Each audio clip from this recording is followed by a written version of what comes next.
श्री राधा का अवतरण। सुचंद्र राजा नृग के पुत्र थे। परम सुंदर सुचंद्र चक्रवर्ती नरेश थे। उन्हें साक्षात भगवान का अंश माना जाता है।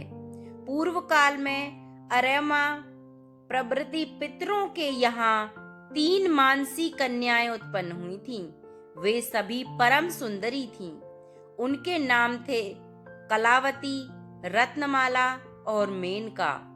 पितरों ने स्वेच्छा से ही कलावती का हाथ श्री हरि के अंश भूत बुद्धिमान सुचंद्र के हाथ में दे दिया। रत्नमाला को विदेहराज के हाथ में और मेनका को हिमालय के हाथ में अर्पित कर दिया। साथ ही विधि पूर्वक दहेज की वस्तुएं भी दी। महामते रत्नमाला से सीता जी और मेनका के गर्भ से पार्वती जी प्रकट हुईं। इन दोनों देवियों की कथाएं पुराणों में प्रसिद्ध हैं। तत्पश्चात कलावती को साथ लेकर महाभाग सुचंद्र गोमती के तट पर नैमिष नामक वन में गए। उन्होंने ब्रह्मा जी की प्रसन्नता के लिए तपस्या आरंभ की।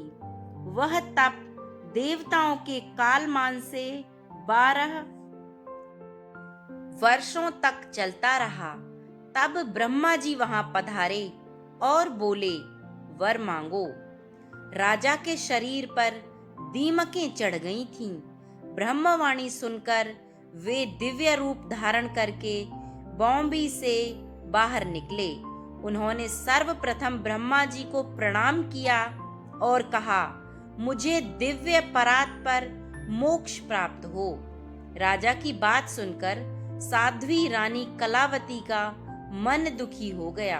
अतः उन्होंने ब्रह्मा जी से कहा, पितामह, पति ही नारियों के लिए सर्वोत्कृष्ट देवता माना गया है। यदि ये मेरे पति देवता मुक्ति प्राप्त कर रहे हैं तो मेरी क्या गति होगी? इनके बिना मैं जीवित कैसे रहूंगी? यदि आप इन्हें मोक्ष देंगे तो मैं पति साहचर्य में विक्षेप के कारण विह्वल हो आपको श्राप दे दूंगी।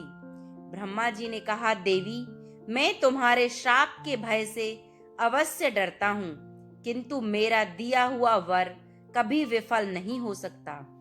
इसलिए तुम अपने प्राणपति के साथ स्वर्ग में जाओ।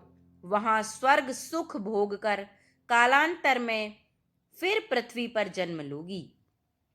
द्वापर के अंत में भारतवर्ष में गंगा और यमुना के बीच तुम्हारा जन्म होगा।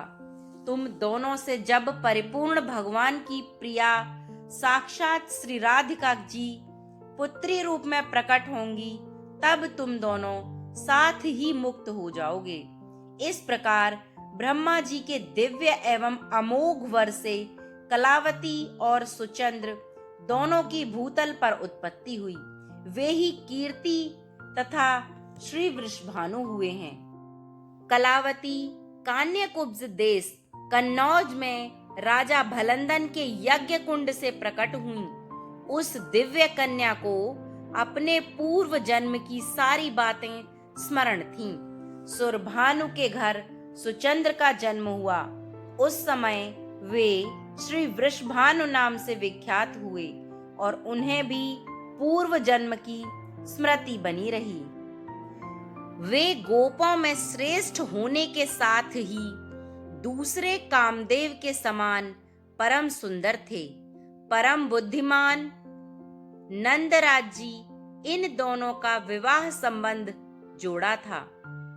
इन दोनों को पूर्व जन्म की स्मृति थी ही, अतः वह एक दूसरे को चाहते थे और दोनों की इच्छा से ही यह संबंध हुआ। श्री कृष्ण ने अपनी तेजोमयी पराशक्ति श्री राधा का वृषभानु की पत्नी कीर्ति रानी के गर्भ में प्रवेश कराया। वे श्री राधा निकुंज प्रदेश के एक सुंदर मंदिर में अवतीर्ण हुई। उस समय भाद्रपद का महीना था। शुक्ल पक्ष की अष्टमी तिथि एवं सोम का दिन था। मध्याह्न का समय था और आकाश में बादल छाए हुए थे। देवगण नंदनवन के भव्य प्रसून लेकर भवन पर बरसा रहे थे। उस समय श्री राधिका जी के अवतार धारण करने से नदियों का जल स्वच्छ हो गया। संपूर्ण दिशाएं प्रसन्न निर्मल हो उठी। कमलों की सुगंध से व्याप्त शीतल वायु मंद गति से प्रवाहित हो रही थी। शरद पूर्णिमा के शत शत चंद्रमाओं से भी अधिक अभिराम कन्या को देखकर गोपी कीर्तिदा आनंद में निमग्न हो गईं। उन्होंने मंगल कृत्य कराकर पुत्री के कल्याण की कामना से आनंददायिनी 2 लाख उत्तम गौएं ब्राह्मणों को दान की, जिनका दर्शन बड़े बड़े देवताओं के लिए भी दुर्लभ है। तत्वज्ञ मनुष्य सैकड़ों जन्मों तक तप करने पर भी जिनकी झांकी नहीं पाते, वे ही श्री राधिका जी जब वृषभानु के यहाँ साकार रूप से प्रकट हुईं और गोप ललनाएं जब उनका लालन पालन करने लगीं, तब सर्व साधारण एवं सुंदर रत्नों से खचित, चंदन निर्मित तथा रत्न किरण मंडित पालने में सखी जनों द्वारा नित्य झुलाई जाती हुई श्री राधा प्रतिदिन शुक्ल पक्ष के चंद्रमा की कला की भांति बढ़ने लगीं। जय जय श्री राधे, जय जय श्री श्याम।